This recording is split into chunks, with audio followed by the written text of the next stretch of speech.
Hey, everybody, and welcome to The Savvy Entrepreneur, the podcast that is for entrepreneurs by entrepreneurs. And I'm excited to be your host today. My name is Michelle Burkhart, and I am with thesavvymind.com, the developer of the Breakthrough to Success system, which is a revenue accelerator program that really helps you focus on the value that you're adding to your clients so that you can up-level your prices and make more money with less stress, fewer clients, and more freedom.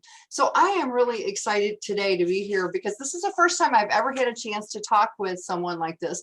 I want to introduce you to Andy Borger. He is with Andy Smack Shack. He is the owner and proprietor of the Andy Snack Shack and Snack Shack. Does everyone have a hard time saying that, or is it just me? Which is a food truck down in Branson, Missouri, which is a tourist area in the Missouri area. So I am going to welcome Andy to the show. Hi, Michelle. Thanks for being here. So I am really excited because, you know, when we were talking offline a little bit, and I was like, oh, as soon as I found out what you did, my heart just sort of broke for you because I know 2020 had to be such a crazy year. So because of the fact that, why don't we start and just tell everybody kind of like what kind of food truck you are and kind of what you do. And then we'll kind of, but then I want to talk also, because this is for entrepreneurs, I really want to get your kind of your insights onto how you pivoted and came up with really, you know, alternative plans to stay in business for this year. So let's just kind of talk about first, just kind of give us an idea of what kind of a food truck you are and who you serve and that kind of thing. We serve, everyone from school teachers to nurses to business professionals to, blue collar workers. Our menu, we adapt our menu based on our customer base. So we're able to serve kind of the bougier meals and food that people are used to as far as from a food truck, but then we're also able to serve, $5 or less menu. We've done that with a PTA meeting as a fundraiser. Oh, So nice. it was a less, I want to say everyone at the school was in the poverty level or right there. So we were able to do a fundraiser for them, and they were able to experience a food truck by us just doing hot dogs, Frito pies, nachos, Right. just simple things. And then at the same time, we were able to pay the PTA more money than they've ever made during. Oh, yay. So they were excited. They were excited for that, I'm sure. Yes. You And know. so that's kind of what's got our start, is where people were reaching out to us from doing events, and they were just, wild with the food and the grilled cheese that we did. Because at first we started with grilled cheese burgers and Ooh, that concessions. sounds good. So that's kind of the primary food that we do serve. But then, like this past Christmas, we did 125 dinner with turkey, ham, stuffing, green beans, bread, pumpkin pie. Wow. So we have my wife and I run the food truck, and then our kids are 14 and we're going to be 15 and 13 this May, and they help us on the truck as well when we have to, So have more hands. you have built-in labor right there. Yeah. Yeah. We had a friend of ours as well that come in and help, but we do pay them for their time. So Oh, and that's kind of nice that you have this. That's kind of talk about a family business. And I have to give you a lot of credit because not only are you running a family business, but you're in a confined area. yeah. I mean, you're in a physically confined space, which is not the easiest thing to do. So hats off to you for sure. So I know you're less than 2 years old from what I understand, correct? Yes. So Years. why don't you tell me a little bit about how you had to pivot? Because I'm sure you didn't plan on having a pandemic right after you got started. So how did you kind of like what happened? Walk me through what happened and how you had to shift and pivot in order to stay in business. Well, we got in with a lot of the big events around our area. So in 2020, we had, a big event or two planned out in each month of the year starting in March. So as March, our year looked really good for us for being our first, Sure. full calendar year of being open.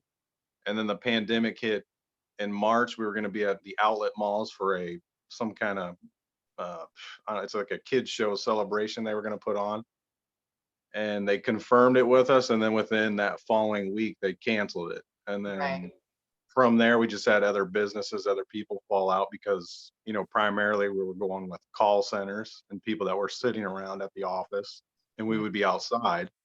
So right, with call centers you have different time starts, different lunch starts. So we would just, and we'd have our rushes each hour. But now with everyone doing Zoom or working from home, it kind of took that away. And that's from when we started trying to rethink of pivoting kind of what we needed to look at as far as the big events were disappearing. How are we going to approach this now? So that's when we went back to the drawing board. yeah, Because April, May, we had some things on the books still, but we were actually fortunate enough last year to get us through that pandemic. There was a job site that requested our services for, it was a group of 100 to 200 men on a resort wow, that they needed fed. So at that time, we learned that we need to get a contract involved with that because they had another food option come out that was there for uh, breakfast, lunch, and dinner, and we were just there for lunch. So it wasn't what we, you know, it wasn't planned. what it could have been. It's not what it could have been exactly. So, but Yeah, that's when we started. That's when we started knowing that we need to adapt our menu to what people, just to where they're not eating the same thing every day. I'm not. right, We have regular customers that do come to us when we're on our, frequent schedules repeatedly. mhm. We're at places, they come back for the same thing. But when you got guys that are working every day, they're looking for protein, they're looking for not Sure. grilled. Sure, So sure, sure, sure, sure. And if you're just joining us today, you are listening to The Savvy Entrepreneur with Michelle Burkhart, and I'm here with my guest, Andy Borger, who is with Andy's Snack Shack, which is a food truck in the Branson, Missouri area. And we're talking right now about kind of how you had to pivot, um, just about pivoting just to survive the 2020 pandemic. So what do you think was the biggest, I guess maybe the biggest savior or the biggest surprise or the biggest thing that you would have never thought of otherwise, that you kind of came up with as you guys were thinking about, well, what do I do now? What do we do now? Because I mean, and would I be safe to say, Andy, that this is kind of, you've got your whole family involved in this, correct? I mean, it's you, your wife, your kids. So, I mean, this had to work. Is yeah, that no, is this that a is true this is statement? something. Yes, it is. That's something that we had planned. We bought this truck in 2017, but we didn't start doing the business until 2019 because we had normal, what we would call a normal job with the corporate America. My wife was a chef, and then I was a financial analyst. So we just got in our careers, and we were like, well, if we're going to do this, it's not just going to be a weekend thing. We're going to make this to where we can do this full time if this is something we truly want to do. And so we took that in 2019. We took that, she quit, I quit, put her in our time, and then as soon as I quit my job, it was we're on the ground running, trying to Yeah. So do this this is business. kind of a ride or die kind of thing. I mean, you guys have, it's not like it's there's no backup plan basically for you guys. Well, there's always a backup plan, but Well, I feel like we don't harp on that backup plan because we know it's always there, but in the back of our mind, it's not, because if right. the backup plan's there, then we just become, back to where we were before. We're comfortable and we're Complacent. just Mhm. going through the routine, and that's not something we wanted to do. So we just been striving to change and, kind of move around and navigate where we can on what's working for us and what's not. Because like you said, So what do you think is working for you? What's working for you now? What kind of made it like gave you an opportunity to take a breath and say, okay, I can see there's some light at the end of the tunnel here. we made good impressions with events that did decide to have an event. That's So, good. we kept it to where we were safe, even though, you know, maybe not the participants of these events were safe. Right. But But you took it seriously. yeah, we took it seriously because whether or not there is or not, we just want to be professional and know that, hey, if someone is going to have an event, we are going to be wearing the mask. We're going to sanitize. It was all things we were doing before outside of the mask. but we just wanted to show that we do have that professionalism, even though our truck may promote more of a scrappier, trendier, whatever you want to call it.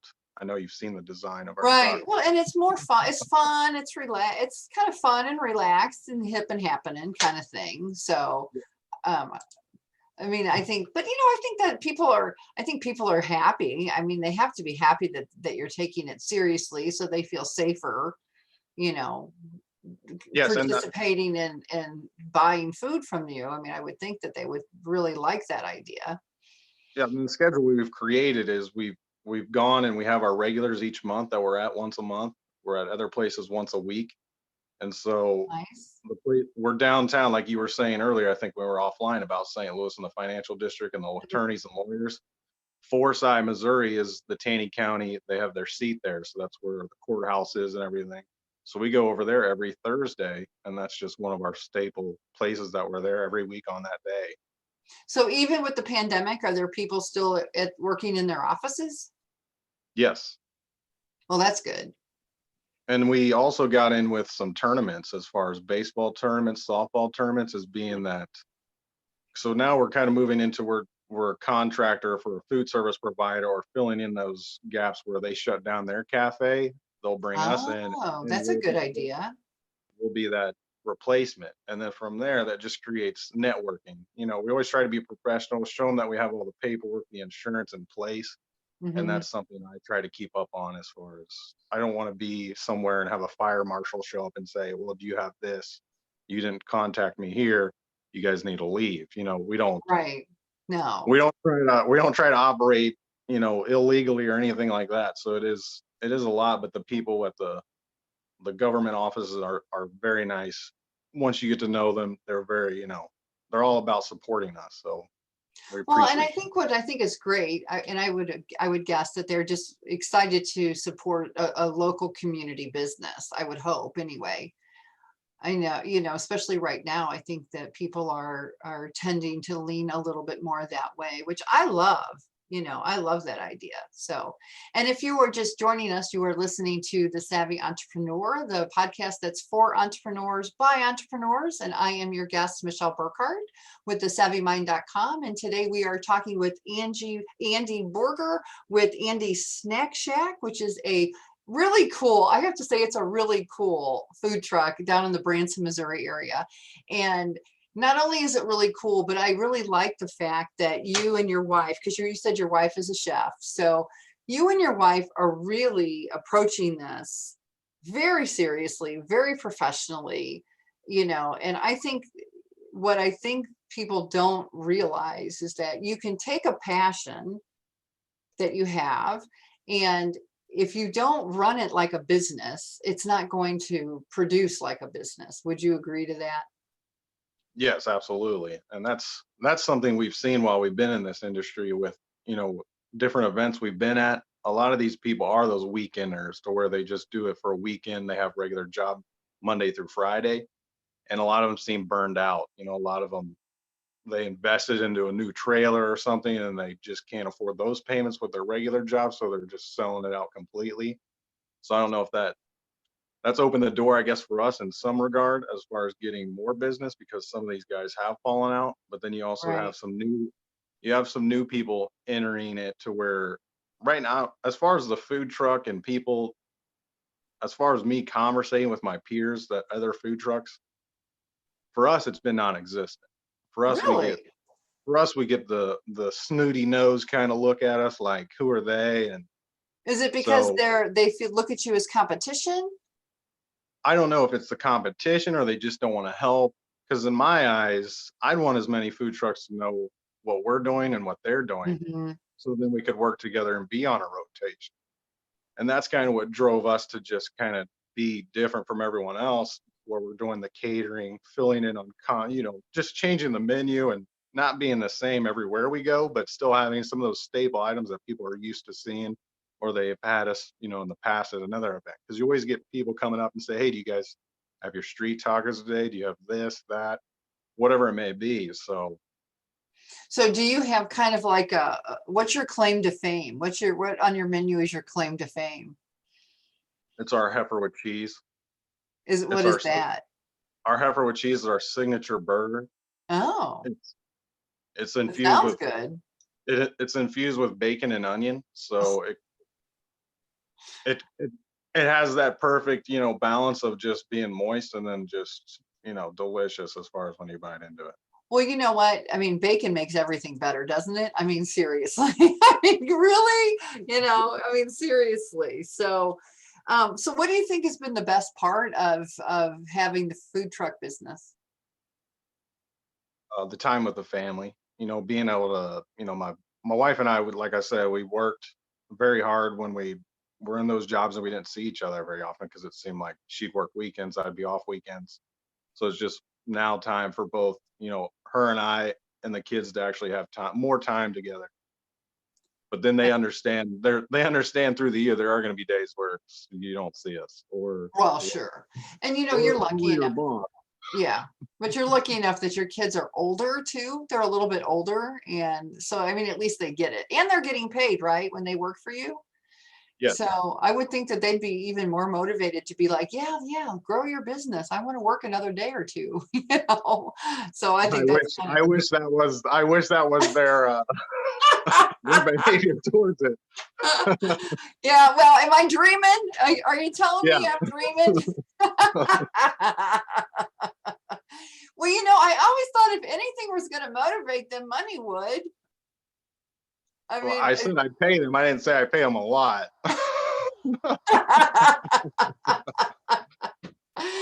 I get that for sure. I get that for sure.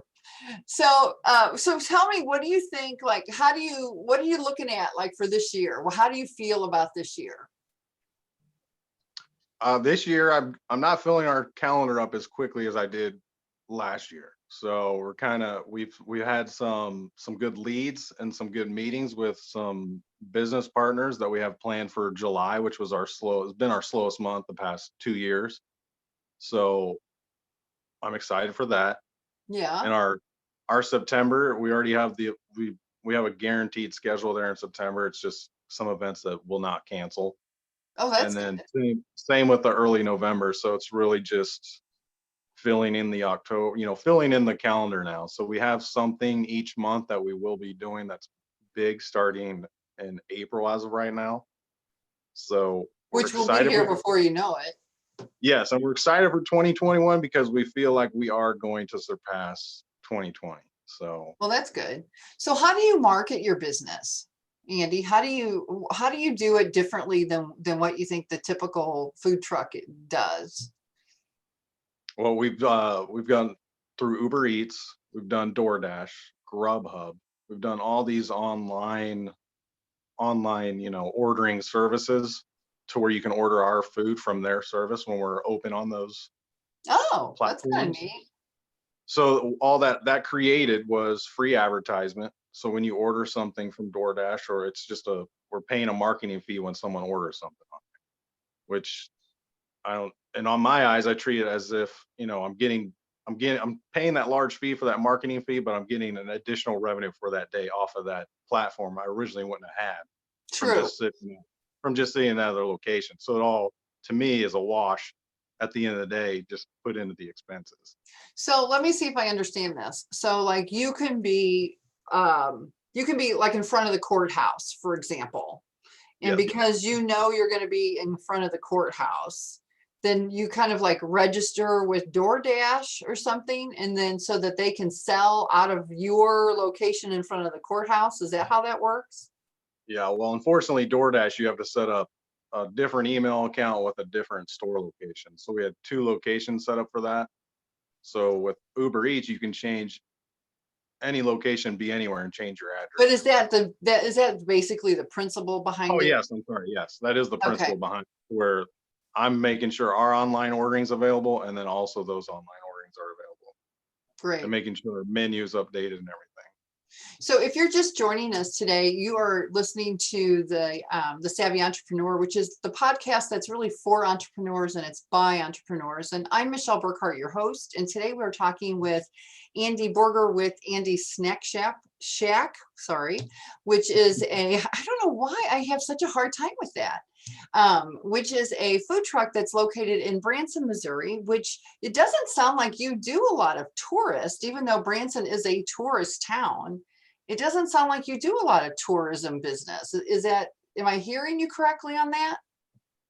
That is very true. We do have tournaments set up in August and July that where we will be in front of tourists because they'll be there for their kids' baseball, softball game. But I mean, when I Outside of think that, of Branson, I mean, I think of like people just walking down the streets, and I mean, it's I wouldn't have thought that that's what people went to Branson for, was baseball tournaments. That surprises me. You know, well, I mean, that's the target market that we're going after. Because yes, there are tourists that just walk around, but we noticed when we sat at the Tanger Outlet Mall just in December, you have those tourists that have a plan when they come in. So it's being at the right place right, at the right time, and you got to know when those tourists are coming and which tourists are coming. Because if they're coming just from one state away or within the state, they have a plan to be here for, hey, I'm going to shop at Tanger, maybe get a snack, but then yeah, they're going to go eat somewhere that night for dinner, so they don't want to spoil it with us. right. So we use that as a learning experience for us, to where we're going to go back into there, sell again at Tanger, but we're going to change our menu up to where it is more snacky food, quick bites. And I think that'll help generate more revenue for us in the future. You know what I have to say, and I've been an entrepreneur for a really long time, Andy, and I have to say, I really am impressed with the fact about how really open-minded you and your wife seem, how open to change you are. Because honestly, if you weren't, especially in this environment and this COVID climate, you guys would really be in trouble. But you guys are really almost, I feel like I just get the sense that you're embracing all this change, and you're just like, okay, what's next? What can we do now? What can we do now? And I think that is, I mean, that's really commendable. I think that's a really good trait to have as a new entrepreneur.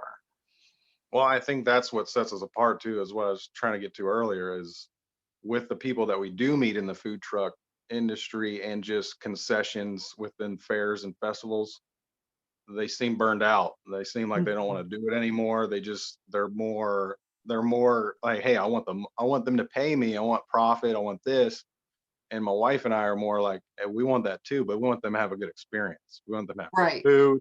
We want them to remember what they had here, and we want them to remember, who they had it from. So that way, sometime down the line, they get a call and like, hey, we have a wedding. We want your food truck to be there. So we did a wedding last year. We got 2 weddings on the books this year.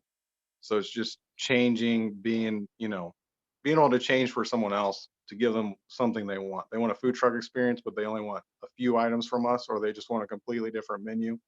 That's what we're there to do for 'em. Well, and it's kind of neat too that your wife was a chef. So, I mean, she's got the chops, so that if they want something, outside the box a little bit, I think that would be kind of fun for her too, you Oh, know, absolutely. to really have that creativity that she can bring to the party. I think that's really neat. So we need to close up, but before we do, I want to ask you, what's your one pearl of wisdom? If you were talking to somebody that was thinking about going into business for themselves, what do you think? What would you tell them? What would you tell them to do? Make sure it's something that you love and that you can be passionate about. Because if the passion's not there, it's just going to turn into your complacent corporate job or whatever job you're in now. And you're just going to feel like that every day you wake up, to where it's just a job, if that Right, makes sense. right, Instead of absolutely. just, to us, we wake up, we do have those days, as everyone does, where it's like, oh my gosh, do we got to go do this? But that's because of weather. Right. Well, it doesn't help when it's just gloomy, gloomy, gloomy. I tell you, that does not help. Put a smile on your face. That's for But it's sure. definitely, yeah, but it's definitely, be passionate about what you want to do, and find a way to seek out and, be profitable doing it. Right, exactly. Do you want to tell people where they can learn more about you and your snack shack? Or you can be at andysnackshack.com. You can see our catering menu for business lunches, office lunches, or you can contact us through that for other menus that we have available. for catering. And then how far do you go? Do you stay in the Branson area, or what's your demographic area? We travel from the Branson area about 150, 175 miles out. Wow. In any direction? Yes. So you've got a pretty big market then. Well, when you get towards the east of Branson, there's not too much out that way. There's not too Right. much wind, but yeah, we Right. we primarily do north and south of 65. Well, that's fantastic.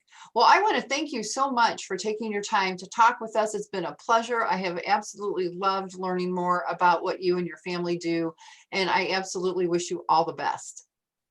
All right, So- Michelle, I appreciate it. Thanks so much for joining us. Thank you, everybody, for joining us, and we will talk again next week. See you soon. Bye-bye.